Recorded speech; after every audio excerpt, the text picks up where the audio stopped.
Et si le monstre le plus effrayant de Spielberg n'était pas un requin, ni un dinosaure, ou ni même un extraterrestre, mais un simple camion?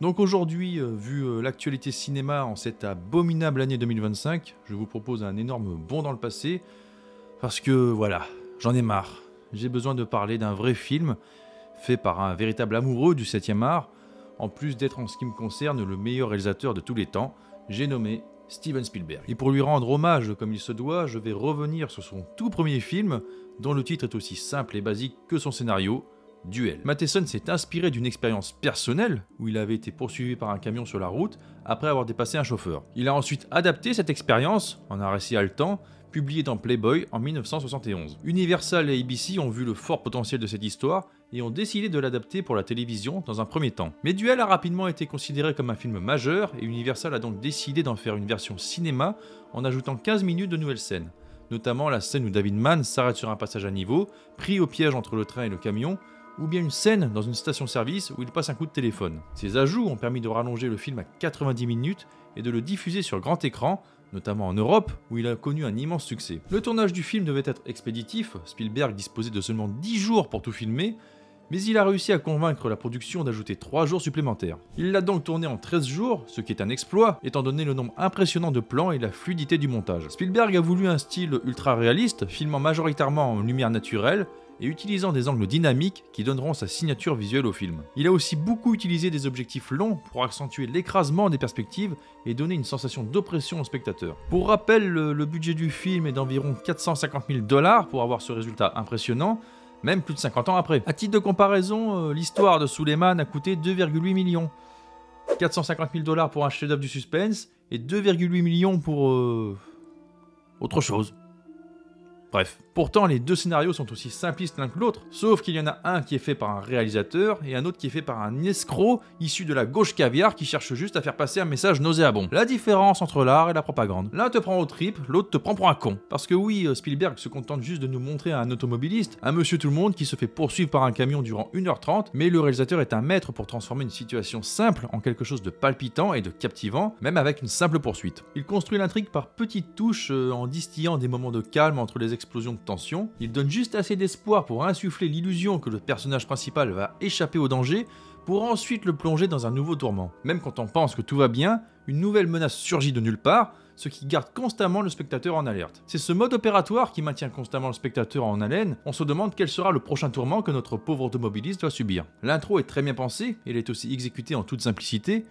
Comment faire en sorte que le spectateur se dise que ce genre de situation pourrait arriver à n'importe qui? Eh bien tout simplement en plaçant la caméra de manière subjective, comme si nous étions à la place de David Mann, que nous voyions ce qu'il voit durant tout le générique, depuis sa sortie de garage jusqu'à sa sortie complète de la ville pour se retrouver isolé sur les routes désertiques de la Californie. Là seulement, nous faisons sa connaissance, la caméra nous le montre conduire sa voiture de manière tout à fait décontractée, il écoute des conneries à la radio qui le font rire, le trajet tout à fait banal que des millions d'hommes d'affaires font chaque jour. Et puis très rapidement, on se retrouve derrière ce fameux camion qui fera vivre l'enfer à notre personnage durant toute la prochaine heure 30. Alors d'entrée, ce camion n'est pas juste un objet inanimé, il est une sorte de monstre implacable. Spielberg joue avec son apparence en usant notamment de gros plans sur les phares, les bruits menaçants du moteur. Le réalisateur voulait qu'il ait un visage sinistre, d'où les nombreuses traces de rouille, de saleté et les différentes plaques d'immatriculation qui donnent l'impression que ce monstre mécanique a déjà traqué et tué d'autres victimes. Plusieurs modèles ont été utilisés, le principal était un Peterbilt 280 de 1955, choisi pour son design menaçant avec une longue calandre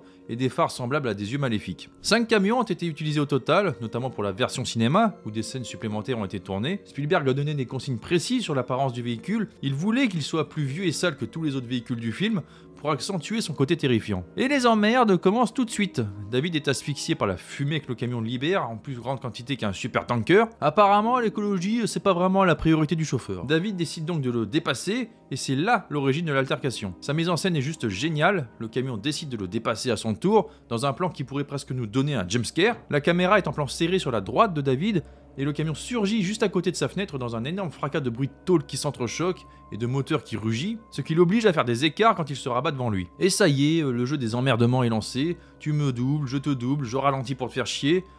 Honnêtement, qui n'a jamais vécu des situations pareilles avec des connards sur la route en restant à ce niveau-là de chamaillerie, hein. Moi je l'ai vécu plusieurs fois, et beaucoup de monde dans mon entourage également. On a tous souvent eu envie de péter des gueules au volant. Par contre, je ne me suis jamais retrouvé garé dans une station-service juste à côté du type qui m'avait emmerdé. Le suspense et l'angoisse montent d'un cran.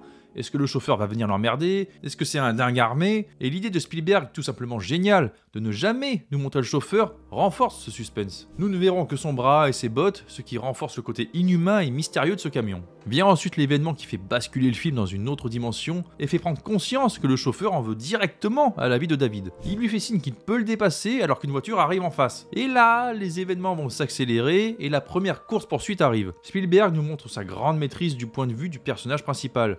On vit chaque moment de tension à travers ses yeux, ce qui intensifie l'expérience. En filmant souvent à l'intérieur de la voiture, on ressent l'enfermement, l'isolement et la peur du personnage, ce qui nous rend plus vulnérables. Pour chaque poursuite, Spielberg alterne des plans ultra courts du camion, du tableau de bord, du visage paniqué du personnage et de la route, créant une sensation d'urgence et de perte de contrôle. Ce type de montage rappelle celui de Psychose d'Hitchcock, où l'accélération des coupes plonge le spectateur dans l'angoisse. On peut cependant noter quelques faux raccords, comme les lignes de la route qui ne sont pas les mêmes entre deux prises de vue qui se suivent, des pointillés sur l'une et une ligne continue sur l'autre. Mais bon, vu la durée dont il disposait pour le tournage, on peut comprendre qu'il y ait quelques erreurs, à l'image du reflet de Spielberg lui-même dans la vitre de la cabine téléphonique. Mais il n'y a pas que le montage frénétique qu'il arrive à maîtriser.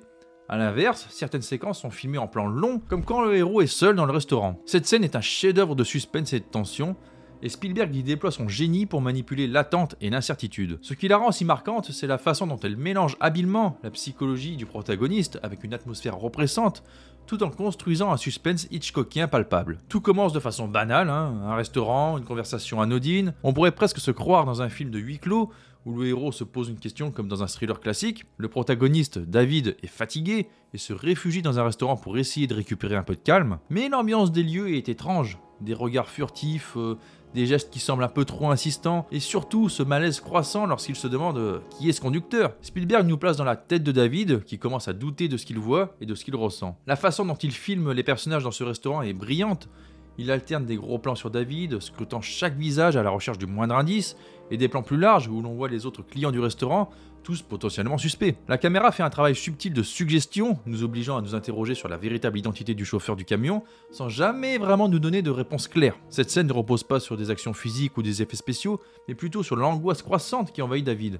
Ce qui est brillant ici, c'est que la menace du camion est omniprésente dans son esprit. Il se demande si la personne qu'il regarde est celle qu'il a pourchassée pendant toute la première partie du film. La scène joue sur le doute et la paranoïa, créant une tension sans avoir besoin d'une poursuite ou d'un affrontement direct. Le contraste entre la chaleur du restaurant, presque sécurisante, et l'angoisse intérieure de David est saisissant. Il y a ce calme étrange dans la scène où tout semble normal, mais il a cette impression qu'un danger pourrait surgir à tout moment. Ce contraste fait partie de la signature de Spielberg, qui utilise la banalité pour en faire un élément effrayant. Spielberg rend hommage à Hitchcock dans cette scène, en particulier dans la manière de gérer l'incertitude. Hitchcock excellait à créer des situations où le spectateur, tout comme le personnage, ne sait pas qui est coupable, qui est l'agresseur et qui est l'innocent. Et Spielberg reprend cette recette en nous faisant douter jusqu'au dernier moment de la véritable nature du danger. Comme dans un thriller hitchcockien, le spectateur est laissé dans une zone floue où la menace est davantage psychologique que physique. Mais pourtant, David repart, et Spielberg nous laisse un moment d'accalmie, même si le personnage est embêté par un bus scolaire en panne dont le chauffeur demande de l'aide. On pense le camion loin à ce moment-là,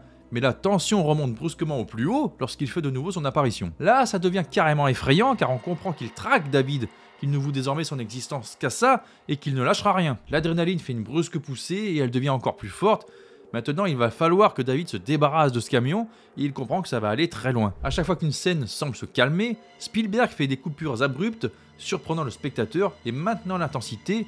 Il joue beaucoup sur les moments de répit où on pense que le danger est écarté, avant de relancer brutalement l'action avec le camion qui réapparaît subitement après une pause apparente. Ce procédé rend chaque accalmie plus angoissante car le spectateur sait que le danger peut revenir à tout moment. Dennis Weaver a été choisi par Spielberg après qu'il l'ait vu dans La Soif du Mal d'Orson Welles. Il était parfait pour incarner cet homme ordinaire confronté à une menace incontrôlable. Weaver a dû tourner de nombreuses scènes seul dans sa voiture en jouant uniquement avec ses expressions faciales et sa voix intérieure. Spielberg a utilisé des plans très serrés sur son visage pour capter chaque goutte de sueur et accentuer la tension. Mais il n'est pas le seul personnage important de ce film, le deuxième personnage tout aussi important est bel et bien ce camion des enfers. Spielberg le filme en usant de plans en contre-plongée pour le rendre gigantesque, ou bien avec des plans subjectifs où la caméra adopte le point de vue du monstre mécanique, prêt à dévorer la voiture de David qui se retrouve minuscule dans le cadre. Il s'agit vraiment d'un film mettant en scène l'homme contre la machine. Chaque gros plan sur ses roues, son pare-choc, ses phares ou son pot d'échappement fumant donne l'impression qu'il est une créature vivante, prête à bondir sur sa proie. On nous le suggère encore plus dans un passage où il klaxonne une locomotive